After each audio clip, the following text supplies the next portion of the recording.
All right, guys. Today we are back with another origin story podcast, and today we have an amazing guest on who you guys don't hear a track record like this very often. Somebody who's put businesses on some of the most prestigious lists that you can put that are out there. Someone who has scaled businesses not just to 6 figures, 7 figures, but 8 figures. Somebody who is one of those people maybe behind the scenes that most people don't know about. That I'm excited to share this person out to the world with, and honestly get to know him myself. He works with like HGTV's Jake El Musa's. He's worked with the clever investor Cody Sperber, and he's doing really big things with Robert Winsley and Investor Lift. And outside of doing, he has an amazing track record that it can stand all by itself. Those are some of the people who most people know who have like up to him to have them grow their businesses. And so excited to hear the origin story of Forrest Blackburn. Forrest, thank you so much for being here today, my friend. Hey guys, how's it going? Thanks for having me. Guys, I have to, Forrest, again, brother, thank you so much for being here. I'm going to say that 10 times because I'm just honored to be here with you. I keep getting asked this question a lot, right? On the Origin Story podcast, we keep having amazing people come on. And I kept getting asked this question over the last couple of days since we started posting about this episode. Sam, where the hell do you find these people? It's like, what do I have to do to get these golden tickets?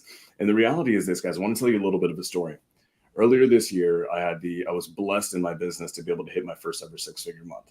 And what ended up happening was that I was actually very terrified, and I was afraid that it wasn't going to happen again, that it wasn't predictable, sustainable, scalable. I was running into questions that not a lot of people could answer. And just by the grace of God, I was in Robert Wensley's circle at the right time.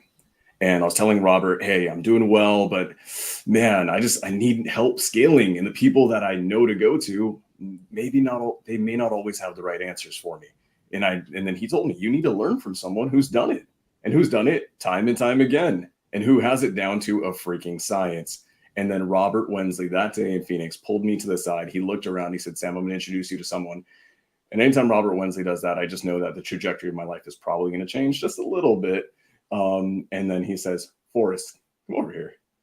And then he puts me into a circle with you, and he introduces me to you, and he says, Sam, this is Forrest. We're not going to talk a little bit. I'll let you talk about, kind of the performances that you've had. But he told me, and I was like, oh my God, like this level of performance is real. It's tangible, and it's standing right in front of me.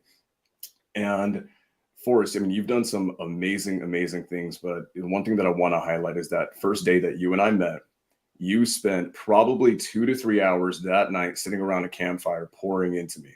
You never asked me once about what my business really looks like. You didn't care how many deals I was doing, how much money I was making. You were just pouring into me. And that, to me, speaks volumes about your character. So yes, I want to highlight all the business success that you've had, the amazing superstars that you've worked with and are working with right now. But I want people to meet you because you are a phenomenal person. You're a great friend, and you've become a phenomenal mentor to me too. So brother, we'd love to hear that origin story. Well, thank you, Sam. I appreciate that. And, to get back to all those people that are asking how you are able to have these connections, it really comes down to networking. And that's how you and I met. We met through the right network. For those of you watching out there, if you're not doing masterminds, if you're not going to networking events, if you're not going to seminars, you're really missing out. Yes, it's an investment, but it's a write-off. And, we can all lose money, but we never lose knowledge. And oftentimes when we lose money, we gain knowledge from that mistake, right? We learn from our mistakes and we celebrate our wins.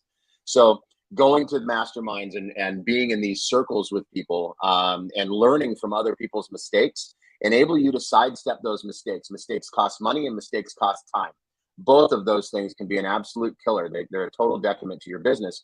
And if the mistake is large enough and costly enough, it may put a rain cloud over you that's permanent, and you fizzle out of your own business because you can't get out of your own head and you can't get out of your own way.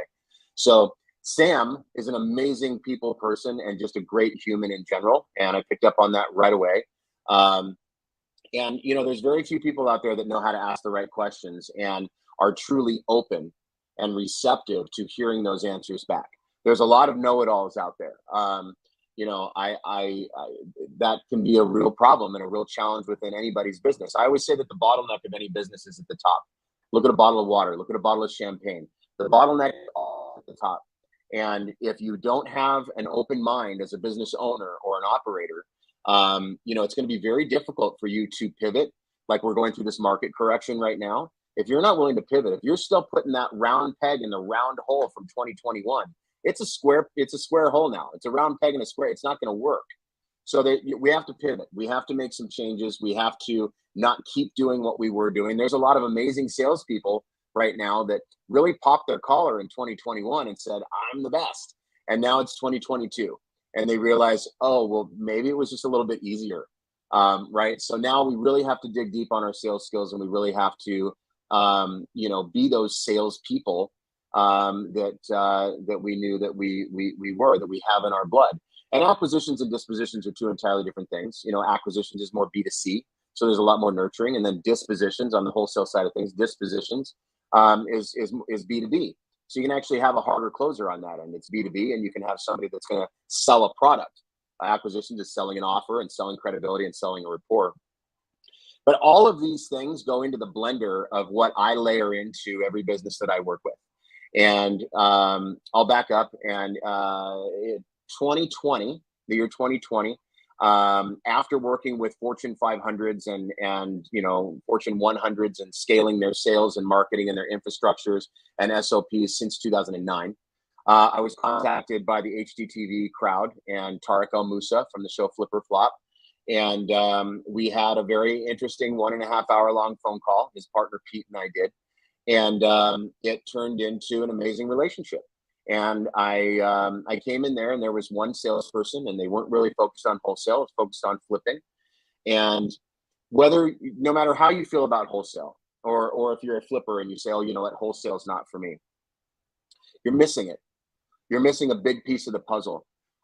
In our industry, if you are a wholesaler, you're a marketer, right? You're not really in real estate. I mean, yes, the product is real estate, but you're a marketing company.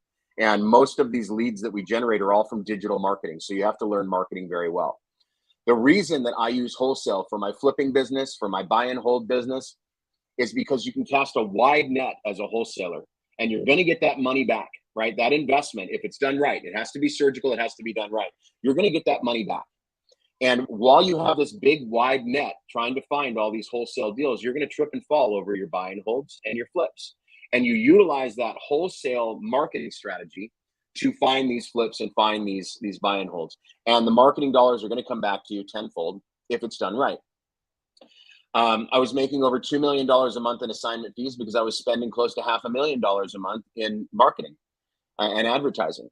And that's just not PPC. PPC is a constant, right? So you've got your TV and your radio and your billboards and your door hangers and your direct mail and your SMS and your cold callers. And I throw a lot of paint at the wall, and I use every single medium possible as long as it's working. And I'm willing to test things. I mean, I tested Snapchat and TikTok for 90 days. I spent $90,000 a month for 3 months consecutively to find out that it doesn't work. I got agents, but 12-year-olds doing the floss dance don't have a house to sell, right? So it's brand awareness, which is great, and you can get some good agent relationships. But I'm here to tell you that if you aggressively spend on Snapchat and TikTok to find motivated sellers, you're not going to get that big of a return, right? So here again, the more people you hang out with, the more people you rub elbows with, the more seminars and masterminds that you can go to, the more you can hear a story like that. Don't spend aggressively on Snapchat and TikTok because it's just not going to get you there. I've already done that, right? PPC is something that's really big for everybody, and that's something I layer into all of these companies. Right now, I'm running Cody Sperber's company, Green Elephant Development, and we're massively scaling his wholesaling arm. There's layering a corporate layer over wholesale with SOPs and a solid infrastructure from the corporate world that I used to work in is what literally every wholesale, every flipper, every owner has a challenge with. A lot of people in our wholesale arena, they got very lucky. They're hustlers, but they got very lucky. They got an assignment deal. They got $60,000, $80,000, $100,000 on an assignment deal. They popped their collar, said, I'm a business owner. I'm going to go open up a shop with 20 seats and start filling them. And, and that's a problem, right? Because businesses ebb and flow, and it's just like supply and demand. And if your business demands for you to grow your sales team, then you supply it. But if you supply that before the demand is there, your payroll, your lights and brights, and your overhead, is just too high and it's too much of a struggle. So working with all of these different companies and working with celebrity investors, it's enabled me to use other people's money to spend aggressively and figure out what works and what doesn't work. And then you double down on what's working and you chew the fat on what's not working. And I work day in and day out with Cody Sperber and Bryant Atlas, two of the most creative minds on the planet when it comes to real estate and finance.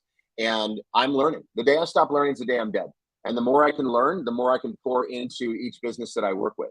And that's why, Sam, you and I were able to sit around for 2 or 3 hours and talk shop, because there's all of that learned information that we can share with one another and help better each other's businesses. And, you know, I always come back to this. There's very few people that are just excellent, superior humans, and you're one of them. And you're a very caring individual, and, you know, you have a lot of passion. And that passion is what's going to enable you to have consecutive 6-figure months, notwithstanding some very surgical things that we need to implement as far as your marketing and as far as all of these things. And, you know, I'm always here to help. And, you know, if anybody else needs help out there, I'm here to help as well. You can always link up with me on my website. But being able to work with all of these companies and being able to split test so many different things has enabled me to really zero in on a blueprint that just works. And what I mean by that is, if you had the recipe for Mrs. Fields cookies, you'd have Mrs. Fields cookies coming out of your oven at home, right? It's a recipe. And what I've been able to develop and really get narrow on is that recipe that is scalable. If you stick to it to the letter. And like I said, there's a lot of infrastructure, and everybody's got to stay in their lane and have their role. I work with C-level and ownership positions. And again, that bottleneck's at the top. And if they're trying to do too many things as opposed to being the visionary or being the integrator, if they're trying to do both things, we're only 100% human. And if you try to pour yourself into 2 different jobs, the best you can do is 50 and 50. And if you had an owner above you and they needed 100% out of both of those roles, you're gone. Or you've got to be designated to one of them, because as a business, your business deserves 100% out of every role. And that comes down to acquisitions. Your acquisitions team, they have their role. They've got to stay in their lane. You wouldn't go to the Tesla factory and see the guy who works on door panels run down and help the guy with tires. Who does the factory manager fire when the tire is not put on right? Does he fire the door guy for not putting the tire on right? Does he fire the tire guy for not doing his job? But now what about the door panel that didn't get put on? So now we're firing 2 people, all because they were trying to help each other. And I'm not saying as a team you shouldn't help one another, but don't paint a target on your back. Stay in your lane, stay in your role, and own it, and make sure you're giving 100%. And if you're passionate about that job, you're probably going to end up giving 110% because you're going to work nights and weekends. So there's a whole dichotomy. There's a whole infrastructure that goes into a wholesaling business. It's not just lighting up a PPC campaign, going nationwide, marketing to cattle in North Dakota that don't have a house to sell, and praying to God you can find a buyer if you lock it up under contract. So that's a big part of what I do. So, wow, Forrest, my God, the gems. I mean, I could clip that. And sell that as a course. I'm just saying.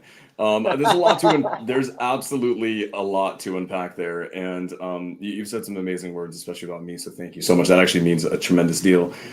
Guys, when I'm really looking to scale my business, and I'm in the process, like, scale isn't quick. A lot of people think scaling is this kind of overnight thing. It's not a sprint, it's a marathon. Yeah. And Forrest, you and I first met maybe about 2 months ago, 2-3 months ago. And we're still kind of, that was in Phoenix about 2-3 months ago, I think. But you told me that. I think it was like May. Yeah. Yeah, that's about right. And it was so interesting to hear, because, you know, as a wholesaler and as a closer, we kind of approach everything like, okay, we're a damn good closer. I've got all the sales skills. I'm going to go and make a few great checks. The reality is, at the time, hedge funds were buying everything and probably overpaying for a lot of things they shouldn't have been paying. And it tricked a lot of us into thinking that we were better at this game than we actually are. And when I met you, you have this way of talking about things. I'm sure everyone who's listening is catching on to this, that, Forrest, you don't speak about wholesaling the way that everyone else does. You speak about it very definitively: sales, marketing, SOPs, training manuals, and a real, I think you used the term like a corporate overlay. And when I sat with you that night, I remember, one of the biggest gems that you dropped, because we were I think you had, maybe it was like a champagne bottle or a beer bottle. You literally were like, Sam, you know what the biggest bottleneck is in a business? And you literally pulled up like whatever the bottle you were in, like right here at the top. And my mind was blown. I was like, oh my God, it's all my fault. I'm an idiot. But 100% for anyone in the chat, anyone who wants to scale their company, one, just realize that you are not a real estate investor if you're doing wholesaling. The reality is in wholesale, we're not even buying the property. We're not actually investing in the property. It's just the way it is. We are a sales and marketing agency first and foremost. And how we it's all about client acquisitions and then dispositions of the selling, just like you said, right? B2C and then B2B. And once we start viewing it that way, a lot of people ask me in my circle, and they want to start getting higher levels of success. They see what I'm doing. They're like, Sam, how are you doing this way? I'm like, because I am not approaching this with, and this is all thanks to you, I'm approaching this as a corporation with SOPs, training manuals. And I didn't even know that I needed those things until I met you.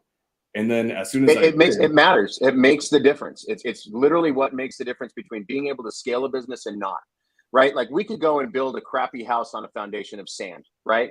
If we use lightweight materials, maybe it's not going to lean one way or another. But if our goal is to build a skyscraper that cannot be built on anything other than a very, very solid, very deep foundation. And that's why you have to have these standard operating procedures. For those of you who don't understand an SOP, standard operating procedure, and you need it for every single role. And then you hold your people accountable to that. On sales, on acquisitions, I give them quotas. I put them on a quarterly quota. And it depends on your market, right? That can be, and it's all based on revenue, not based on number of contracts. Because then you're going to find somebody who's slamming all these little teeny tiny deals just so they can hit their quota. So it's got to be based on revenue. But you have a revenue goal for the quarter. And if they don't hit that goal in the quarter, then put them on a 1 month performance plan. And if they cannot fulfill after that 1 month performance plan, they are eligible for termination, which is a fancy way of saying you're fired, right? But we have to set that expectation. We have to hold them accountable. If as business owners, we lay the right foundation for success, almost an unbreakable, unwavering foundation for success that's plug and play, anybody should be able to be successful. So how do we measure their performance? We measure it on effort and execution, right? Those are the only two constant measurable things that we can measure our acquisitions team on, are effort and execution. And that's how many dials are you doing a day? How many text messages are you sending a day? If you're having your acquisitions team doing that, so Monday morning, I do a commits meeting and I go around the entire sales team and I manage multiple sales teams. So it's a big call. And I go around the room and we talk about what we're going to commit to this week. And these are not goals that you want to overshoot and say, oh, I'm going to do 1 million deals, or shoot low so you can surprise me. These are accurate things. So I want to know how many, and if you're in your local market, it comes down to appointments too. So how many contracts are you going to send out this week? How many appointments or walkthroughs are you going to set this week if you're in a local market and you go out and do appointments, which, by the way, guys, the conversion on in-person appointments through the roof. You can sell a lot of things sight unseen, thank God. But if you can get face-to-face with these people in your local market, or you have a relationship with an agent and that's cultivated very well, you can have the agent stop by and take photos for you.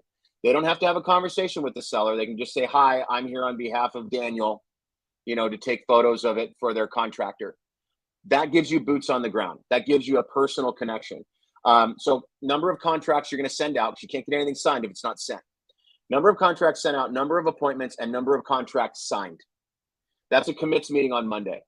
Wednesday, halfway through the week, I do one-on-one calls, 15-minute phone calls with each individual rep. These are private phone calls. I want to know what's going on personally. I want to know where their hurdles are in the business. I want to know what their feedback is on leads. It's a temperature call or in-person meeting, however you're structured. That's Wednesday, one-on-ones. Friday, I have a goals meeting. And that goals meeting is a wrap up from the commits meeting on Monday. So let's go around. How many contracts did you send out? You said you were committed to sending out 4 contracts this week. How many did you send out? That 5 is amazing. You exceeded your goal. That's great. How many appointments did you set? You said you were going to set 3. 1. Okay, so we need to bring that up a little bit, right? Okay, cool. And how many contracts did you get signed? You said you were going to get 2 signed. How many? 3. Amazing. Or 1. We're going to keep working. But this allows everybody to be publicly accountable. And these are micro checks. This is not micromanaging. These are quick little check-ins with your team to remember and remind them that there's a process and we are accountable to the numbers that we're supposed to be chasing. And if everybody's saying, I'm going to send out 5 contracts and get 5 signed, and one person on your team is saying, well, I'll send out 2 contracts and I hope I get 1 signed. Well, then we need to spend a little bit of time with that one person and train them, not just on their confidence, but why they have a lack of confidence. What in their process is tripping them up? We need to overcome that speed bump, overcome that hurdle, fail forward, learn from it, and pick ourselves up and start running again. So there's a whole process to not just onboarding, but also training and keeping them trained and keeping their head in the game. Also, back to that quota, I like to request that 1 deal out of their quota, doesn't matter how many deals they get, right? It's revenue based, but 1 deal is an outbound deal, non-marketing generated. It didn't come from my skip tracing, my SMS. It didn't come from my PPC. It didn't come from anything as an owner that I'm paying for. This is something that you went out and, as Brett Daniels says, talk to people. So you're talking at your aunt's barbecue on Sunday. You're at a baseball game watching your kid. You tell the guy next to you, what do you do? And so he says, what do you do? He said, oh, well, I buy houses. I buy houses from, people who are in need of a change in their situation. Maybe they're down on their luck or their house is down on its luck. That's what I do. And you spread that word. And if you get that deal, I pay them more because it costs me nothing to get it. And what did I get in the process? I got a lot of free data going into my CRM for nurture campaigns. That's great. And then I got that deal. And I had a gentleman who brought in a deal that we ended up flipping, and there was a $400,000 profit. And at that company, it was structured where you get 25% if it's a deal that you generated. The guy made $100,000 off of that one deal. He would take off from the office in the late afternoon, and he would go to meetups. He would go to brokers. He'd bring donuts in the morning to brokers' offices. This guy saw the power and how he got $100,000. So he was out there trying to cultivate as many deals as he possibly could. So now what?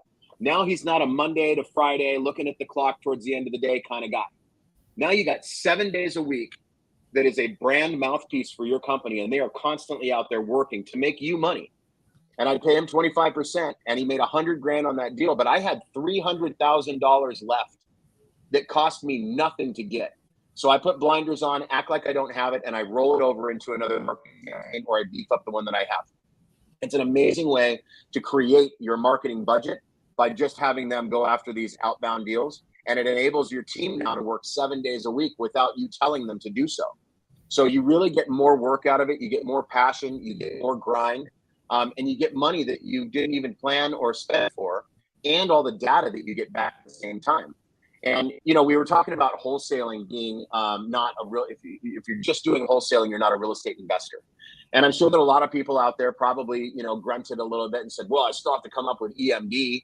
I'm still got money in it. I'm not made of gold. I can't just be putting 10,000 EMD and 5,000 EMD out all over the place. So I'm not sure how many of you guys know this, so I'm going to drop this on you guys, but promissory notes are accepted for EMD.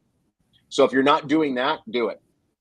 Okay. You can write up a promissory note for your EMD, and you will never have to come out of pocket if the deal doesn't cancel. If you do cancel past your inspection and contingency period, then yeah, you're going to have to pony up the money for that EMD because it's in a promissory note, and you will have to eat that cost. So just obviously pick your battles and be careful. But for those of you out there who are saying, I would love to wholesale more deals, I just don't have a few grand here and a few grand there to throw down for EMD, for earnest money, use a promissory note. Okay. A prom note works in all 50 states. I do it all over the place, and it's very rare. Only when I've had attorneys involved in the contract negotiation where a seller brings an attorney do I ever have to actually put in EMD. So this enables you to move a lot faster. You can acquire a lot more properties. But don't think about, and this is something that Sam, you and I talked about too, when you're scaling, you don't necessarily have to have more people. You don't necessarily have to have more deals either. It comes down to your audience. It comes down to what kind of deals you're working on. A lot of people are spending money nationwide on PPC right now, and that's fine if that's working for you. I've done it multiple times, and every single time it turned into a shit show because there was so much noise coming across my plate. You get a little shit shack under a rock somewhere in Louisville, Kentucky, your acquisitions team, because that's an inbound lead, your acquisitions team is going to spend the same amount of time trying to close that seller than they are on a multi-million-dollar property in Bel Air, California. Your dispositions team, when that hits their task list, they're going to spend the same amount of time getting rid of that shit shack on their dispo task than the same amount of time as a multi-million-dollar property in Beverly Hills. Okay. So pick your battles, eliminate the noise so that when you are spending time on deals, these deals have a lot of meat on the bone. People ask me, how do you do $2 million a month in assignment fees? Well, one of my deals was a $487,000 spread. So just that one deal, I'm at $500,000 a month. But obviously, I work in many multiple major markets, right? I go into median income, how many members in the household. I get pretty surgical on what I'm targeting as far as, where I want to work. And where I want to work is where there's meat on the bone. Because if I'm going to spend an hour on the phone with somebody on the acquisition side, and by the way, your initial phone calls should definitely be an hour long.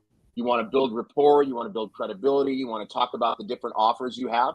And if you're just offering a cash offer in this market correction we're going through right now, you're missing the boat. You need to pivot. I offer 4 buckets of service. I offer a cash offer, and that usually fits one of 2 people or 2 people in general. The person that's in a hurry and the person whose house is too messed up to be listed on the MLS and compete with other homes that are nicer. So that's where a cash offer fits. It fits somebody in a hurry who's desperate, or it fits that house that you just can't list, right? But oftentimes you're getting somebody on the other end of the phone that says, well, if the offer is good enough, then I'll sell. Well, that's totally misaligned, because on a cash offer, we're offering really low and they want really high to be able to move. So we're not really aligned. So now we go to the other 3 buckets of service. The next one's sub 2. So if you're not watching Pace Morby or Jerry Norton, learn about subject to. It's subject to you taking over the payments on their mortgage. So it's 2 different transactions, really. You're going to take over the payments on their mortgage. Let's say they want $300,000 for their house because they owe $200,000, which means they want to walk away with $100,000.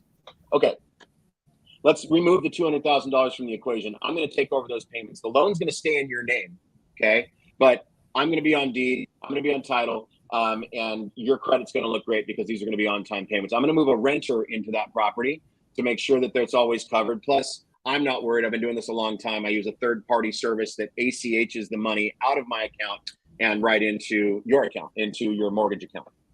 Let's talk about that $100,000. On that $100,000, I'm going to give you a down payment. We're going to finance this out on principal only. I'm going to give you $8,000 down, or $10,000 down, or $5,000 down. Some shops are even doing $1,000 down. And then a principal only payment, monthly payment on the remainder, with a balloon payment in 3, 4, 5 years, whatever you can negotiate. But remember, you have to make this deal sexy unless you're going to keep it for yourself. Because if you don't make it sexy, you can't dispo it. You cannot assign that contract to somebody else if they've got to come in and put down a $50,000 deposit. If they've got to spend $1,500 a month and the thing only rents for $1,400 plus pick up the mortgage payments. So it has to be structured properly. But this is a way you can offer them that $300,000 as opposed to the $212,000 you were offering them on the cash offer, which just doesn't work. So now you can offer them the $300,000, but it's based on terms. If they don't like the terms because they have to get a new mortgage on their new house and it won't work because they've got an outstanding mortgage that you're going to be paying, that's fine. Let's go to the third option. And I figured the third option is why you contacted me, because you don't want to list the house. But I have a huge network of realtors that I'd be happy to introduce you to, and you can list it. Now, you're going to be responsible for closing costs, commissions, appraisals, any repairs. If they want a new roof before they move in or a new water heater, that's going to come out of your pocket. Are you prepared to do that? No, that's why I don't want to list. Okay, so you don't want to deal with the theatrics of listing. You don't want to deal with repairs. You don't want to deal with paying closing costs and commissions, and that's why you're not listing, right?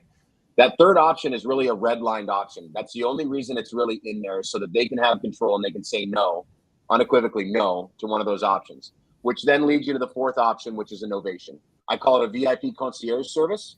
I say it's exactly like the listing, but I take on all that headache. Even though it's not my property, I'm going to invest into your property. I'm going to paint it. I'm going to touch up all the holes in the walls. I'm going to get a landscaper out there. I'm going to make it look pretty. The curb appeal is going to be nice. We're going to fix those wires sticking out of the wall. We're going to do a little spit and polish. Then I'm going to list it for you, and I'm going to put a lot of marketing behind it, more so than any little agent can do. I'm a big real estate company, and I'm going to get the property sold. The nice thing about this, as opposed to the listing, if they drop the price down on the listing, you have no idea what your net is going to be. It's completely in the wind. It's completely up to...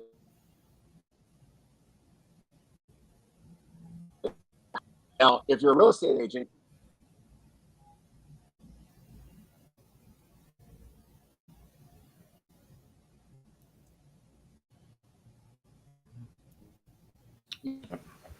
yeah, I think we're losing Forrest right here.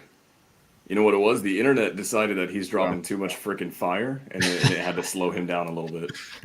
Sam, and he's dropping some nuggets right now, talking about how to not only just build a team, how to train your team, how to have the meetings. Like, those are so many like little intricacies that nobody even talked about. And then of course, like, everyone's dropping all their comments about the EM promissory note. It's like paper, right? You don't need paper. You just need a piece of paper. Just say, I will eventually pay that $1,000 EMD. Like that, the comments are loving that right now.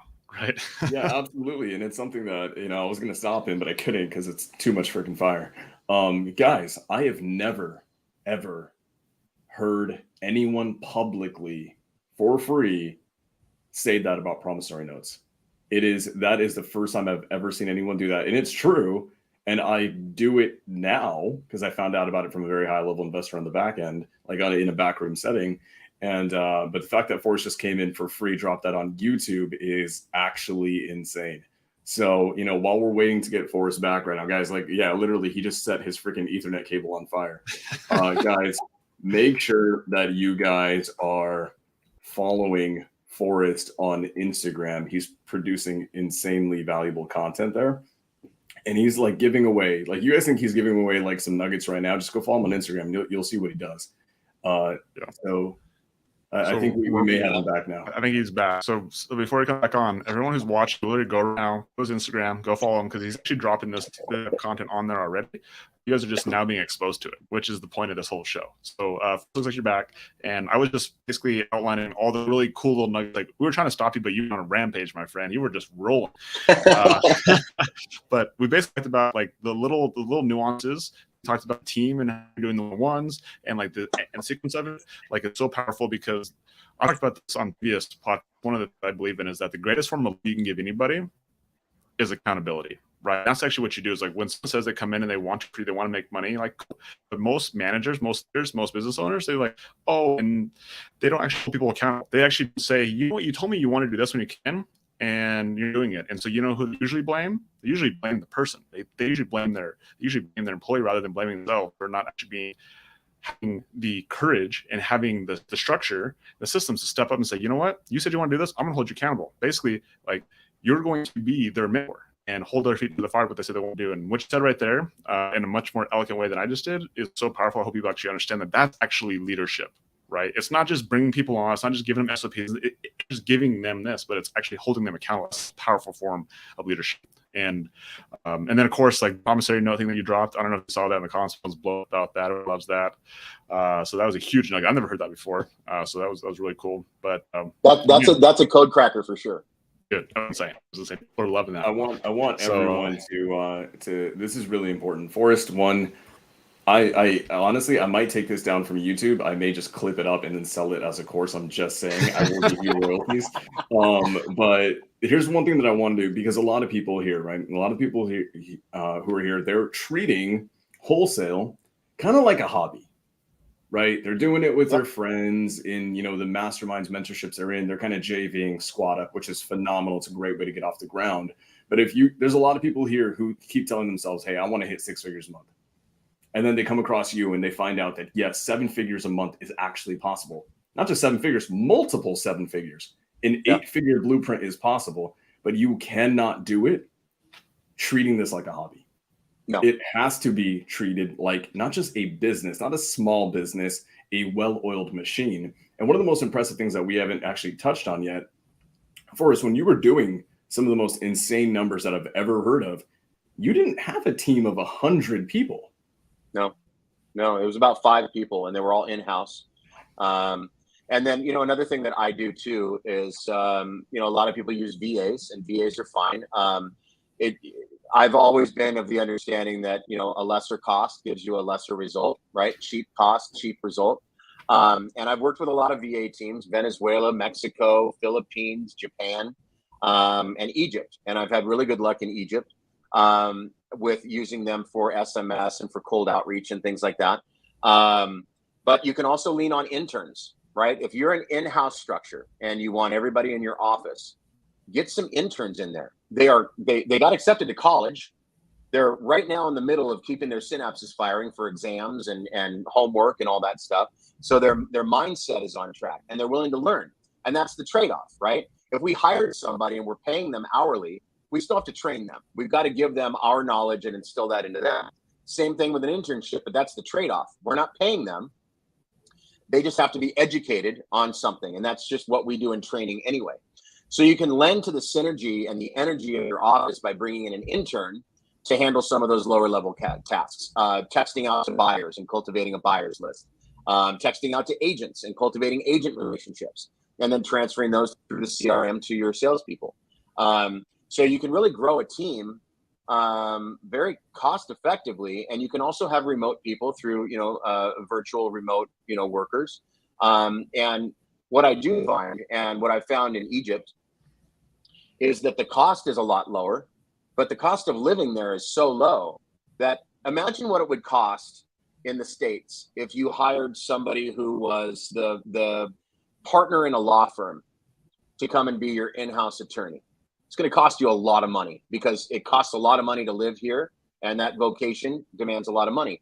What if you got the partner of a law firm, same education, partner of a law firm in Egypt? It's going to cost you about $1,400 a month, right? Because the cost of living is so different. So you can actually get very high level, very intellectual people that know how to talk to people, that are educated, and they know how to use the tech, they know how to do everything by going offshore if you choose it and do it properly. Again, back to the interns. You can have interns in your office, and that's no cost. But scaling a team, it's not necessarily on the size of your team, right? It's what you do with that team, and it's the audience that you're target marketing to. And if you're marketing to properties that will only give you at max an $8,000 spread, why? Maybe that's your home market. Keep it going. Fine. That's good, right? Home market is always your base. I mean, the Beatles were big in Liverpool before anybody else ever knew them. And they always went back to Liverpool and did shows, and Liverpool was their home, right? So no, don't negate your home market, but pepper in some of these other markets. When you use things like Investor Lift and you're using PPC, you can target virtual.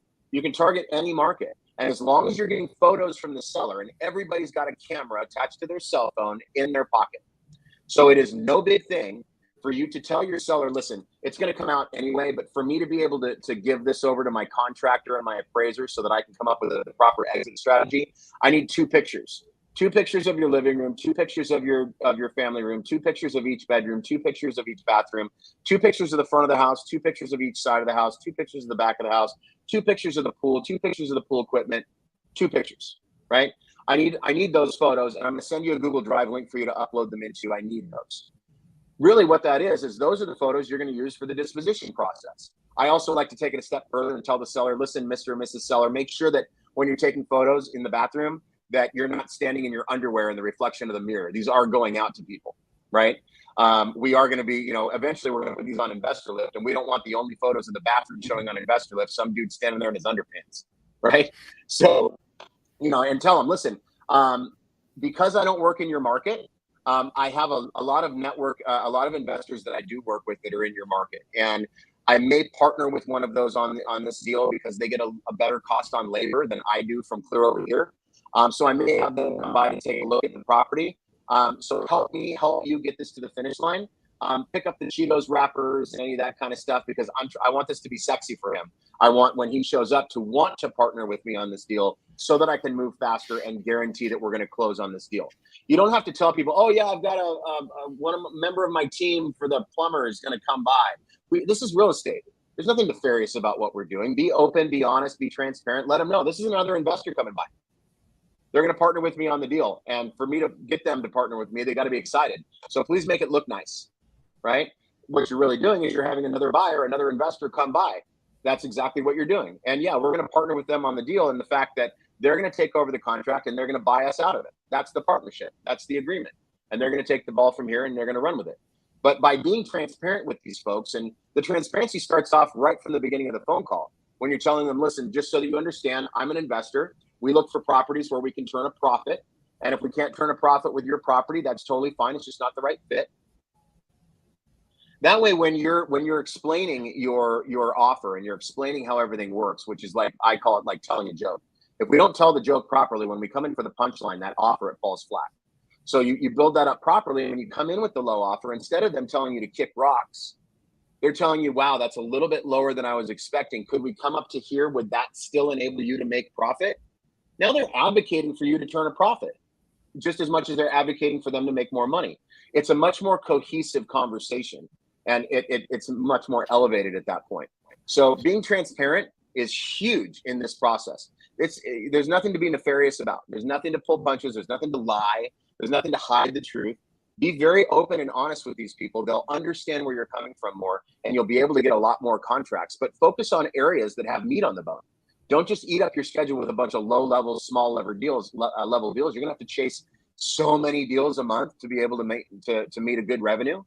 So pepper in some good spreads. That's going to enable you to level up. And once you level up with that money that's coming in, you roll it back into marketing, back into your business. Don't go buy a Range Rover. Don't go buy a boat. Don't go buy a fleet of Sea-Doos, right? Roll it back into your business. Once you're making 8 figures a year, then celebrate. Then go ahead and give yourself a pat on the back toy, right? But a business and being a business owner is like a marriage, right? It's like a really good relationship. You got to send her flowers every once in a while. You got to tell her you love her. You got to get her nails done. You got to take her shopping. Same thing with your business. You got to love your business. You got to pour money into your business, pour passion into your business. I guarantee you, your business will give it back to you in spades, and it'll be in dollar amounts. So just don't be afraid to get aggressive. Wow. Forrest, this is crazy. I don't know that we've had people drop. I don't think anyone's even honestly. We've had a lot of people drop amazing value, but this is like practical business value to take a company from doing maybe 6 figures a year to 7 to 8. I mean, this is wild. A couple things that I want to highlight. First and foremost, these are things that people are afraid of. One thing that I do actually really want to highlight is this. Guys, if you want to make big boy numbers, you have to spend big boy marketing. It's just the way it is. It's the cost of doing business. You cannot spend $5,000 a month and generate $200K a month in revenue. It's not going to happen. It's not going to happen. You may luck out during, the golden age of hedge funds, and it may work out one time, but it's not going to happen on a conveyor belt. So 2 things I want to highlight: PPC, investor lift. Neither of those things are very, very cheap. They are investments. They cost a pretty penny. Here's the thing. Those things were absolute game changers for my business completely. Not just my business, but me as an investor, my ability to get around people like Forrest. So if you guys 100% want to get into the PPC game or the investor lift game, I think you can either reach out to me. Forrest may be able to give you like a little bit of direction there too. Those are phenomenal tools. One thing that I do want to really kind of showcase is this. We always talk about with dispositions, this whole idea that we need to kind of be, I love your word, it's not nefarious, right? We're not being nefarious. We're not tricking people. The reality is, guys, if you're wholesaling, be honest about the fact that you're wholesaling. It's all about framing things properly. 1, you're operating with higher levels of business ethics and integrity. 2, you're going to get them on your freaking team if you kind of position them to be a team player to help you get this to the finish line. And it's something that I actually did learn from you. And ever since I learned it from you, my talks with my sellers are very much like, I'm on your side. I want you to be on mine. Let's do this together. It is very much a together conversation. And I have to do this because Forrest came in and dropped the promissory notes and dropped all these other gems that should cost 10 grand. I'm glad you talked about interns, because this is a struggle that I've had in my business, is like the virtual versus in-house, right? Mm-hmm. The higher profitability, but you have higher performance in-house. I'm so glad you talked about interns. This is actually something I'm doing right now. I want everyone to listen to this. Go to your local city college, your community college, go to your local university if you have a big one. They'll all have a business degree. A lot of those business degrees will have a real estate investing or a sales and marketing kind of subdivision. Go talk to their faculty advisors, and there is a high chance that you can actually partner with them and they can get credits towards their internship, because every college student needs credits. And you can actually, instead of paying them money, you will give them that experience. It will help them graduate on time. And here's the thing. Those faculty advisors, you will get a conveyor belt of people every semester. Every freaking semester. It'll help you not have to continually work on recruiting, because you now have a university supplying educated people to you for free. That's my free tip of the day. I'm never going to say that again publicly. No, 100%. You know, I mean, if you can get free work, I mean, are you kidding? That's fantastic. And they're a good, solid person. And you're going to interview them. You're going to vet them. You don't have to take everybody that comes across your plate. And they'll be an addition to your team. Now, a lot of you folks out there heard that, you know, every semester you'll have a conveyor belt. And some of you probably said, oh, shit, then that means I've got to retrain, you know, different people. Yeah, that's fine. You know, if they're really good and the relationship is there, they'll come back to you next semester and the semester after that until they're done with college and they're hitting you up for a job, an actual job at your company. And at that point, you've trained them so much about not just what we do in this industry, but how you want it done at your shop, that they're a valued asset. Absolutely, you'd rather hire them than somebody who you just met from Indeed or ZipRecruiter this morning, right? So, you know, you build value. But as far as having to train people over and over again, if you were thinking that, you need an onboarding system. Record yourself going through your CRM, how to enter a lead, how to put in notes, how to use PropStream or how to use Batch. You can use Loom. Just do Loom videos and record yourself going through that process, talking through it. It's a screen share. It shows your screen, shows a little bubble of your face down the bottom when you're talking. And then you use this for your training and your onboarding. You don't want to repeat yourself because you've got to do higher level shit, okay? You need to stay in your lane. So as far as the training's concerned, just record videos and get those out to your people. Get them out for your interns. Every single SOP, meaning every single role in your company, every single job has its own SOP. And every SOP has to have its set of Loom videos. Once you get that out of the way, your scaling is so easy, it's plug and play. Right? They come in on a Monday morning, you start a new class. Instead of starting Bobby on Monday and Timmy on Thursday and Diane on Friday, start them all on Monday. I call it a new class. They'll lunch together, they'll gossip together, they'll learn together, they'll grow together, and you train them together. And you have them go through this onboarding segment where they're listening to videos, they're watching all the training videos, they're listening to recorded phone calls. That's Monday, Tuesday. On Wednesday, sit them down, do role play, call them on the phone and be a seller. Trip them up a little bit. Give them the lost phone calls. Give them some win phone calls. But work with them. Go over Q&A with them. Really work with them on Wednesday. Thursday and Friday, I put them on a dialer. I put them in the deep end of the pool. They're either talking to ghosted leads or new data, and they're on a dialer, back-to-back predictive dialer, Thursday and Friday until there's smoke coming out of their ears on Friday. And this is a hot and heavy Monday through Friday. This sets the tone for your entire tempo of what you expect out of them and what they need to know of how your company works. Then they take the weekend to think about it. Of those 3 people you started on Monday, one of them probably Monday morning is going to come and thank you for the opportunity and say, it's just not for me. Thank you. I wish you well. Good luck. Can you imagine how many men are out there that would like to have known that their wife wasn't the right person for them in the first week after 3 years of marriage now and alimony and divorce and all that stuff? Man, woman, doesn't matter who you are. Can you imagine being able to sift through that and knock out the bad relationships right off the bat? So go hot and heavy that first week of training. Do the Loom videos so that you don't have to do training Monday, Tuesday, Wednesday, every day of that week, right? And then start it over maybe the next week or 2 weeks later. It's nonsense. Stay in your lane, be the visionary or be the integrator, do what you have to do as a business owner or a manager in your role. But automate as much things as we possibly can. Automate the dialers, automate the onboarding, automate the scripting, automate all of it so that way you can scale from there and you can focus on higher level shit as opposed to focusing on these little things, these little questions that everybody asks. How do I get to see the comps in PropStream? Watch the Loom video. Watch it over a bag of Cheetos at 10 o'clock at night. I don't care. Watch it as many times as you want until you get it, but it's there. I'm busy doing this for the company, right? So, you know, the training can really be streamlined. And that's really what it comes down to as far as I'm concerned is efficiencies.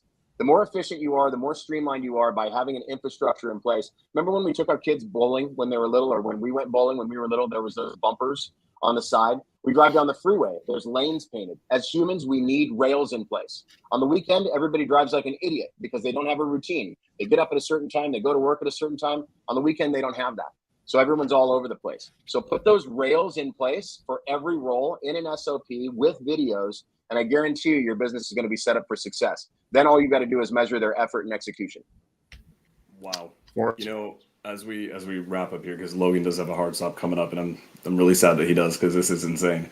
One thing I do want to highlight is this: one of the most successful franchise businesses on earth is McDonald's, and the reality about McDonald's is what they run. Infrastructure.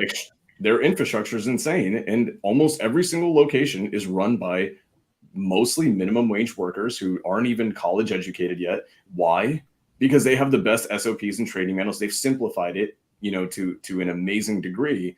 And this is why they're so successful. So everyone needs to apply. It's not rocket science. It really freaking isn't. It's just simplifying everything to a point where you can put a monkey in that seat and they'll be able to do it. Forrest, I'm probably going to get at least like 100 DMs because we're here on YouTube, we're on Facebook, we're on Instagram. I'm probably going to get 100 DMs of people requiring that you come back.